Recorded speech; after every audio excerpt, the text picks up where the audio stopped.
রবিবার পরপর দুটি মর্মান্তিক পথ দুর্ঘটনায় মৃত্যু হল দুজনের। পৃথক দুটি ঘটনায় ট্রাকের ধাক্কায় এক মহিলা ও এক বাইক আরোহীর মৃত্যু ঘিরে এলাকা জুড়ে শোকের ছায়া নেমে এসেছে। প্রথম ঘটনাটি ঘটে এসবি মোড় এলাকায়, যা কোকোভেন থানার অন্তর্গত। স্থানীয় সূত্রে জানা গিয়েছে, একটি ট্রাক দ্রুত গতিতে যাওয়ার সময় হঠাৎ নিয়ন্ত্রণ হারিয়ে ফেলে। সেই সময় রাস্তা পার হওয়ার চেষ্টা করছিলেন এক মহিলা। নিয়ন্ত্রণহীন ট্রাকটি সোজা ধাক্কা মারে তাকে। ঘটনাস্থলে মৃত্যু হয় ওই মহিলার। মৃতার নাম আশা দাস, বয়স 50। তিনি ওই এলাকারই বাসিন্দা বলে জানা গিয়েছে। দুর্ঘটনার পর এলাকায় ব্যাপক উত্তেজনা ছড়িয়ে পড়ে। খবর পেয়ে পুলিশ এসে পরিস্থিতি নিয়ন্ত্রণে আনে এবং দেহটি উদ্ধার করে ময়না তদন্তের জন্য পাঠায়। আর এসে অ্যাক্সিডেন্ট মানে পুরো মাথাটা পুরো চেপে দিয়েছে। একটা চাকা মনে পায়ের উপর দিয়ে গেছে, পাও পুরো চেপে গেছে, মাথার উপর দিয়ে গেছে গাড়ি, মাথাটা দিয়ে গেছে গাড়ি, আর মাথাটা বাস্ট হয়ে ধীরে সব বার হয়ে গেছে। মারা গেছে। ওনার নাম কি ছিল?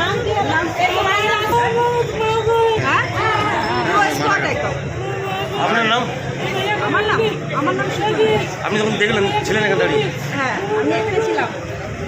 একজন মহিলা এখানে অ্যাক্সিডেন্টে মারা গেছে। কি করে? ওরা ছিপে দিচ্ছে ট্রাকে। ট্রাকটা এখন উধাও আছে, ট্রাকটা পাওয়া যাচ্ছে না। ট্রাকটা বলতে এখন ব্রিজের ওপরে কোনো সাইডে দাঁড় করাতে, আমরা যাবো এখন দেখতে ওখানে, তবে দেখা যাক কী হয়। হ্যাঁ, কি হয়েছিল? পুরো ওকে ছিপে দিচ্ছে।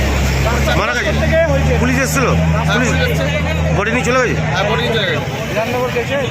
বললে এখানে থাকে? হ্যাঁ, এখানে কি নাম তোমার? আমার নাম শুভজিৎ দে। অন্যদিকে দ্বিতীয় দুর্ঘটনাটি ঘটে মুচিপাড়া এলাকায়। জানা গিয়েছে, মুচিপাড়া বাজারের সার্ভিস রোড দিয়ে একটি ট্রাক বামুনারার দিকে যাওয়ার জন্য ঘুরছিল। সেই সময় রাস্তা পার হচ্ছিলেন এক ব্যক্তি। ট্রাকটি ধাক্কা মারলে তিনি গুরুতরভাবে আহত হন। স্থানীয়রা দ্রুত তাকে উদ্ধার করে হাসপাতালে নিয়ে যাওয়ার চেষ্টা করলেও শেষ পর্যন্ত তার মৃত্যু হয়। স্থানীয় বাসিন্দা বিকাশ ঘটক বলেন, খবর পেলাম যে এসপি মোড়ে অ্যাক্সিডেন্ট হয়েছে। আসার পরে দেখলাম যে এক ভদ্রমহিলা এইখানে পুরো মাথার ওপর দিয়ে গাড়ি চলে গিয়েছে, মাথার কিলোটা বেরিয়ে গিয়েছে। মানে একদম কষ্ট করে বোঝা যাচ্ছে যে পুরো ওখানে একটা কাজ করে, কোনো শ্রমিক হবে, কাজ করে রাস্তা বেরিয়েছিল, সেই সময় কোনো গাড়িতে ওভারটেক করে মেরেছে নাকি শুনলাম। তা পুলিশের এই মতো পরিস্থিতিতে সামনে সিগন্যাল রয়েছে, আর পুলিশের তৎকালীন তাড়াতাড়ি এসে বডিটাকে তুলে নিয়ে চলে যাচ্ছে। আমি বলছি, স্যার আগে গাড়িটাকে ধরুন, আপনাদের সিসি ক্যামেরা রয়েছে, গাড়িটাকে ধরুন। না, তৎপরতা নাই, তৎপরতা হচ্ছে বডিটাকে তাড়াতাড়ি তুলে নিয়ে যাওয়ার জন্য। আমরা অনেক ছেলে পেলে ছিলাম এখানে, তাড়াতাড়ি রোখার চেষ্টা করলাম যে স্যার গাড়িটাকে ধরুন।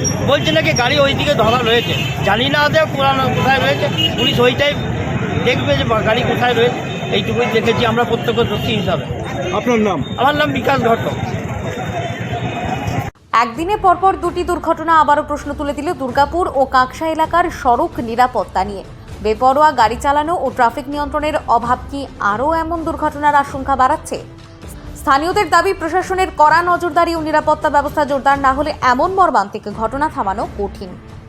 দুর্গাপুর থেকে বিধানচন্দ্র গাঙ্গুলির রিপোর্ট, বঙ্গলেখনী।